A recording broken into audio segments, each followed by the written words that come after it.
Un año cumple la sentencia de la Corte Interamericana dictada a favor de Sarayaku y vamos a celebrar con emoción, con dignidad, todo el proceso histórico de lucha en condiciones desiguales que hemos llevado ante el sistema interamericano por violación a los derechos humanos, al derecho del pueblo de Sarayaku, al derecho de la naturaleza, con la presencia inconsulta otorgada a la compañía argentina CGC en 1996, luego las violaciones que ocurrió en el 2002, la militarización, la persecución, la calumnia al pueblo de Sarayaku. Estamos celebrando el año del cumplimiento de la sentencia, pero al mismo tiempo haciéndoles recordar que aquí estamos presentes, que no nos hemos olvidado, que vamos a exigir que se cumpla la sentencia hasta los últimos puntos que la Corte haya dicho. Los pueblos indígenas continuamos diciendo que nuestro territorio y espacio de vida es sagrada y que este modelo está dañando no solo a los pueblos indígenas, sino a los pueblos del mundo.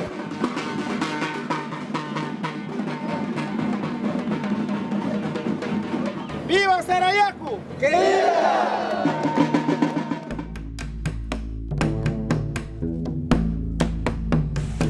Estoy aquí en el territorio Sarayaku, en el suroriente ecuatoriano, persiguiendo una pista que arrancó en un trabajo que estaba haciendo en el norte de Colombia, en el territorio del pueblo Embera.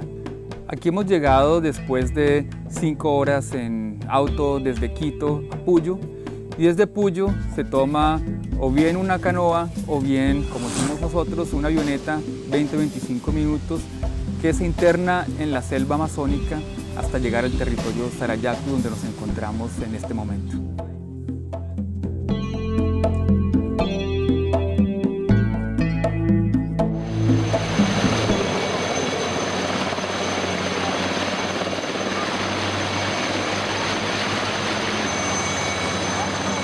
El caso comenzó en 2002, cuando una empresa petrolera intentó explorar petróleo en este territorio y el pueblo desde ese entonces se opuso, entre otras cosas porque no fue consultado ni su consentimiento buscado ni por el gobierno ni por la empresa.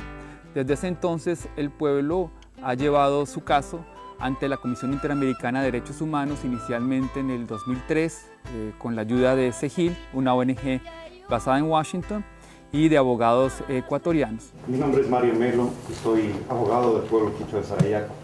En 1996 el Estado ecuatoriano concesionó una extensión territorial en la Amazonía de mi país a un consorcio de empresas dirigido por la Compañía General de Combustible de la Argentina. Para hacer esta concesión nunca se informó, nunca se consultó, nunca se pidió el consentimiento de los legítimos propietarios de ese territorio, que era el pueblo quichua de Sarayaku. Desde entonces, son casi ya 10 años, ha acudido a diferentes instancias judiciales, políticas, para volver a decir que no quiere que su pueblo sea atropellado por una empresa petrolera que entre al territorio y altere las dinámicas culturales, sociales.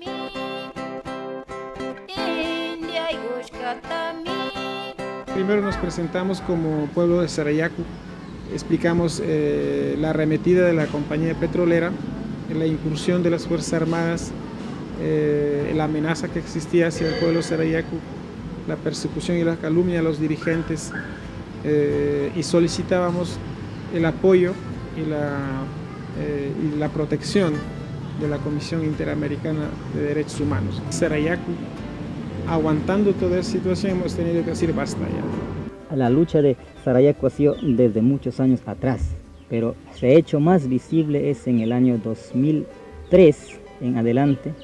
Entonces ya vamos casi 9 años de lucha con la compañía petrolera.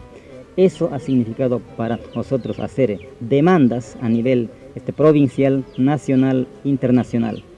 Hemos ido a nivel internacional porque aquí en el Ecuador no nos han hecho caso, porque la justicia nacional no ha respondido a las exigencias comunitarias. Estamos pidiendo la consulta previa, ¿no? Ojalá pueda darse, ¿no?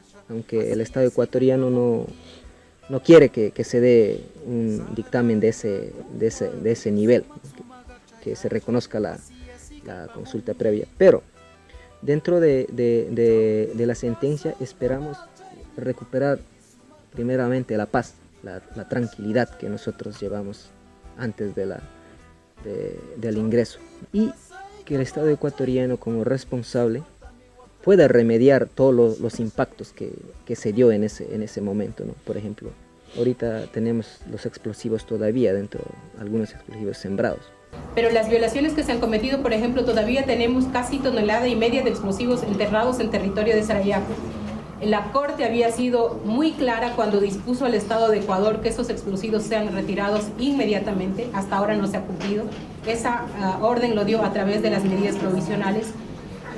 Hasta ahora solo han sacado 14 kilogramos de explosivos de la superficie del territorio de Sarayaco. También denunciamos que en esa época todo nuestro libre tránsito estaba bloqueado. También denunciamos todos los atropellos que vivimos en esa época. Estuvimos 4 meses en la selva luchando para que no ingresen a nuestro espacio de vida. Íbamos con una propuesta, que el territorio de Sarayaco sea declarada una selva viva con todo lo que eso significa, la cosmovisión, la vida del pueblo, nuestros ideales y la riqueza que tiene la selva, que no es la riqueza del petróleo ni de todo lo que es extractivo.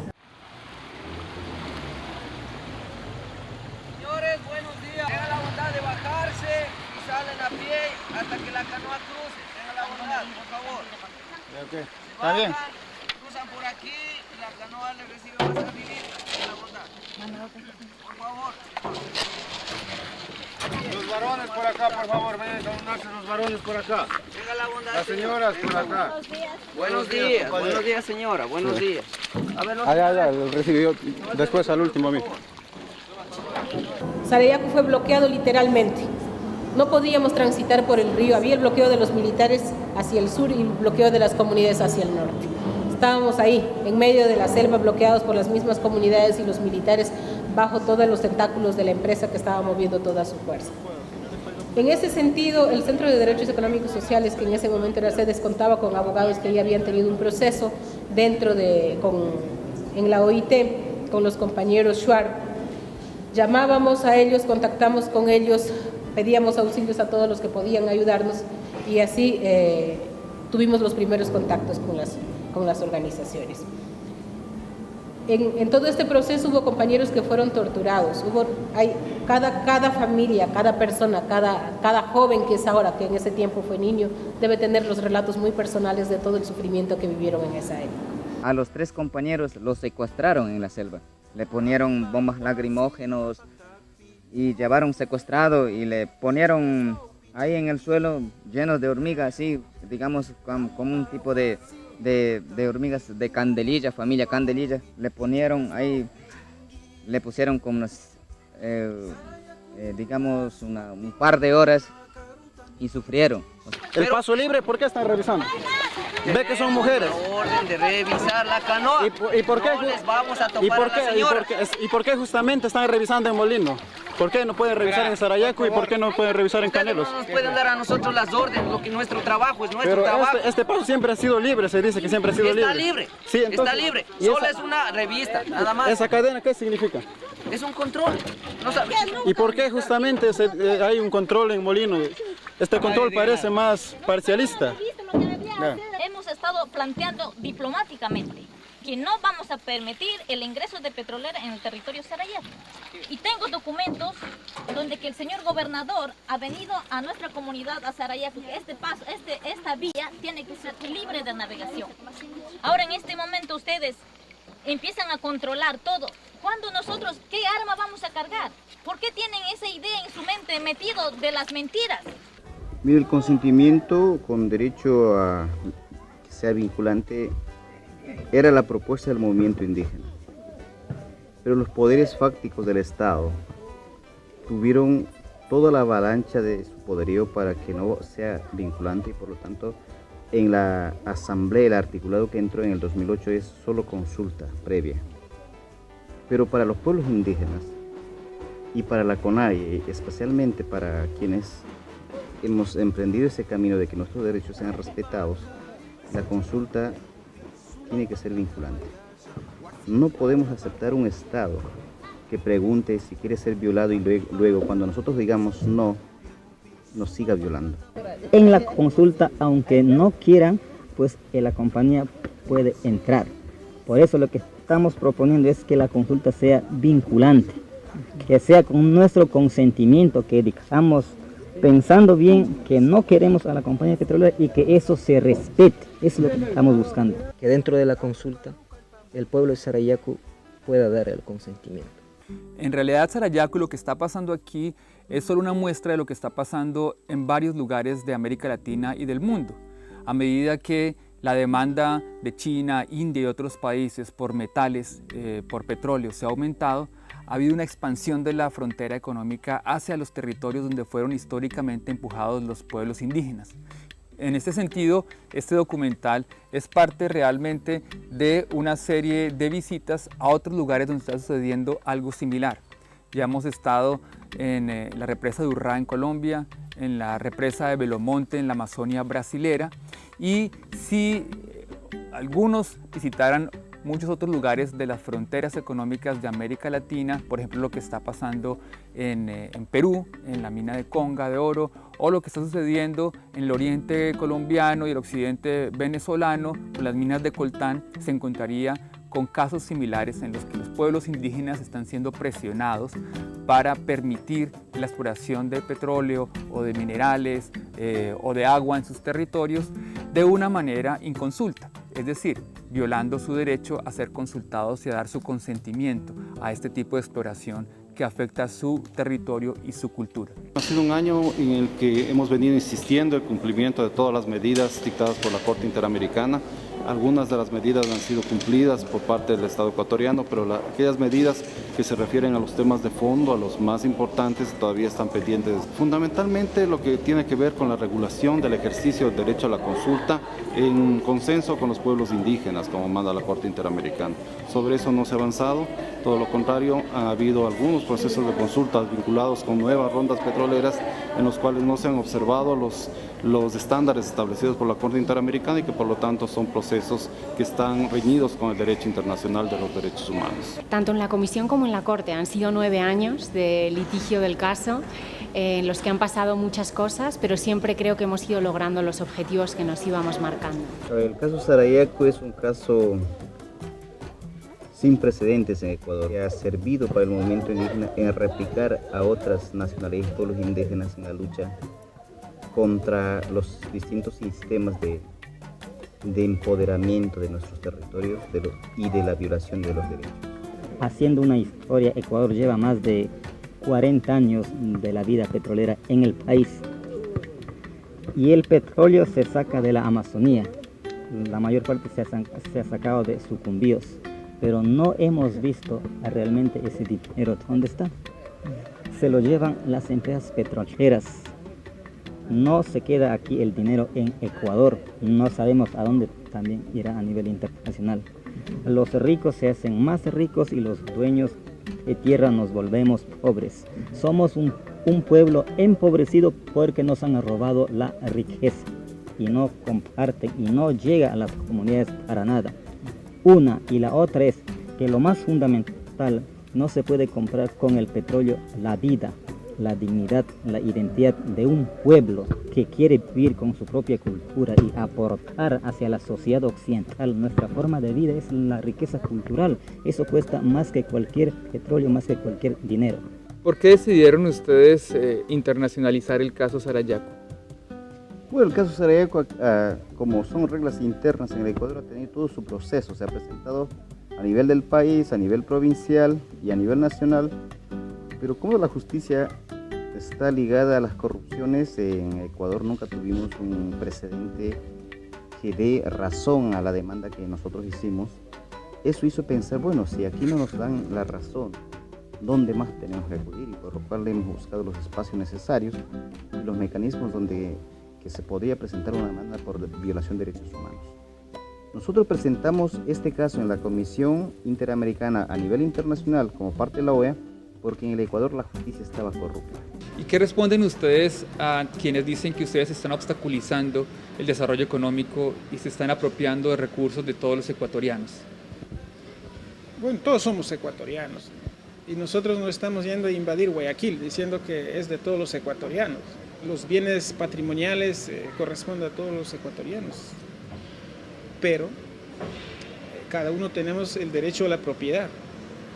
Unos tienen derecho a la propiedad individual, nosotros tenemos el derecho a la propiedad colectiva. Nosotros proponemos que en la región amazónica ecuatoriana tiene que haber una nueva reingeniería económica, de una nueva propuesta económica, de un nuevo desarrollo, podemos llamar, de buscar estrategias de largo aliento que nos permita de aquí 50, 100 a 200 años asegurar una economía que corresponde y que beneficia a todos los ecuatorianos. Buscar una forma de economía solidaria basado en la riqueza cultural, en la riqueza ambiental, la riqueza de la biodiversidad que nosotros mantenemos, ¿no? Pero que no sea condicionado, por ejemplo, como con la explotación petrolera.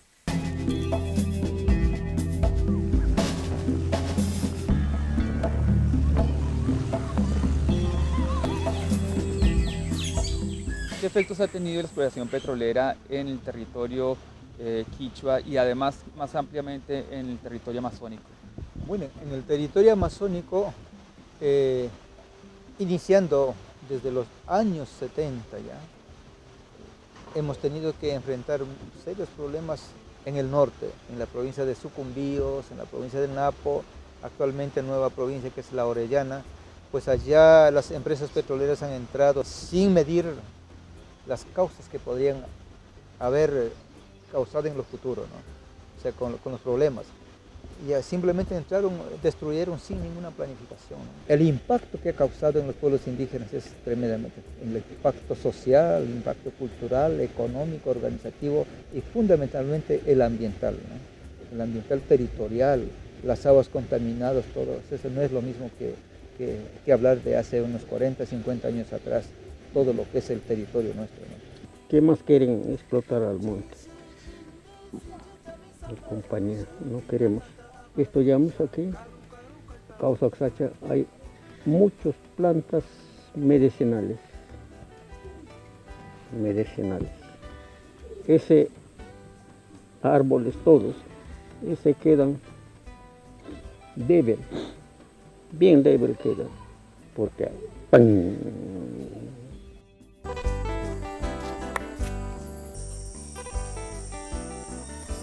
¿Qué tipo de creencias básicas, de enseñanzas básicas que ustedes tienen como pueblo resultan vulnerados, violados por la forma como se ha planeado la exploración petrolera aquí en el territorio Sarayaco?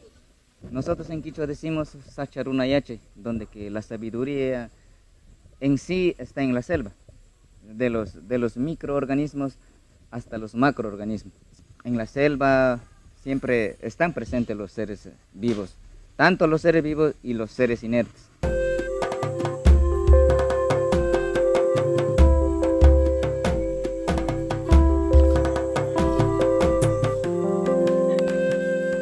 Una cosa que me ha impresionado mucho es esta idea del summa causa, que está dentro de la Constitución ecuatoriana y que significa buen vivir, y que para mí, vengo preguntándome en diferentes lugares de América Latina cómo hacer para ponerle algún tipo de racionalidad, de límite a la explotación de recursos naturales, da una respuesta particularmente elocuente. Básicamente lo que responden es equilibrio, balance, explotación razonable, sustentable, sostenible de los recursos naturales y cierta reciprocidad, cierta armonía en las relaciones sociales.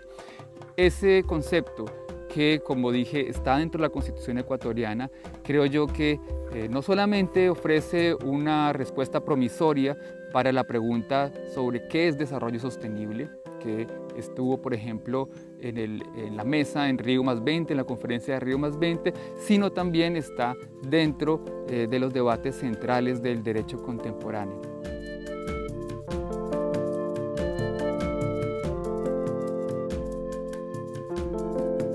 El summa causa es la vida en armonía, la reciprocidad. El humano en una buena relación con la naturaleza, el humano comiendo bien, con una soberanía alimentaria exuberante, nuestras familias felices, pero eso no significa que tenemos que tener un capital excluyente de economía. Sin el territorio, los ríos muertos, el aire contaminado, el pueblo se extingue. El summa causa es la vida cotidiana, la vida armónica que tenemos entre el ser humano y la naturaleza. Summa es el bueno, bonito, hermoso, y causa es vivir, es el buen vivir, ¿no? Pero en sí para nosotros el summa causa significa vivir en armonía con quién, con la naturaleza, entre nosotros, con pueblos, amigos, vecinos, aliados, tener una buena alimentación, una buena agricultura, una buena caza, pesca. Eso significa libre de cualquier explotación petrolera, pero con el buen vivir del Estado ecuatoriano hay un choque porque habla del buen vivir con la explotación petrolera y no hay coherencia. El desarrollo que quieren implementar es para destruir, o sea, la muerte. Un científico japonés me decía a mí una vez, un río que uno puede tomar sin tratar y bañarse es un río vivo que da vida. Un río que no se puede tomar, que no puedes bañarte, es un río muerto. Por eso, para nosotros, el summa causis es tener todo lo que es nuestro alrededor sano y garantizar para el summa causis de nuestra futura generación, de que a 20, 50 años para nuestros hijos. Lo que más me impresiona es que es realmente un pueblo relativamente pequeño, 1.200 personas que viven aquí, 2.000 contando aquellos que viven por fuera, y han logrado después de 10 años aguantar, resistir una presión tanto del Estado ecuatoriano como de empresas que quieren explotar el petróleo en este territorio. Es difícil para alguien como yo, venido de la ciudad, venido de una cultura donde la explotación de los recursos naturales y la acumulación de dinero es vista como algo natural, terminar de entender este tipo de defensa de la relación distinta con la naturaleza. Sin embargo, creo yo, para cualquiera que visite la Amazonia, es algo que ciertamente impresiona, conmueve y marca un camino promisorio para un aprovechamiento, una relación más racional, más sustentable con la naturaleza y específicamente con esta región que es el pulmón del mundo. Que Sarayaku, el pueblo Sarayaku, haya transcurrido todo el camino desde el derecho nacional ecuatoriano hasta las instancias internacionales de la Comisión y la Corte Interamericana de Derechos Humanos, ciertamente va a marcar un camino que puede ser seguido por muchos pueblos indígenas, no solamente de la Amazonia, sino otras partes de América Latina y del mundo, a partir del ejemplo y del caso exitoso de Sarayaku. Hemos ganado este paso y es no solo Sarayaku, es para todos los pueblos latinoamericanos a nivel de indígenas, es un paso muy fuerte y muy avanzado que Sarayaku ha avanzado. Nosotros luchamos en defensa de la libertad, porque esa libertad lo vivimos en nuestros territorios. En nuestra lucha teníamos la razón y lo hemos demostrado a través de la sentencia de la Corte Interamericana. En sí lo que genera es confianza en nosotros mismos, porque son precedentes que levantan el ánimo de lucha del resto de los pueblos indígenas. La mirada está puesta en el pueblo de Sarayaku y creo que van a empezar a seguir, y ya no vamos a ser solo Sarayaku, sino van a ser muchos otros pueblos. Para los pueblos sería el ejemplo, la esperanza o el, como decir, si ellos pueden, ¿por qué nosotros no vamos a poder? Es un caso emblemático en la región porque ilustra muy bien la lucha de los pueblos indígenas por defender su territorio frente a procesos extractivos. Buscamos alternativas de vivencia, alternativas de vivir, alternativas de salvar a esta especie humana.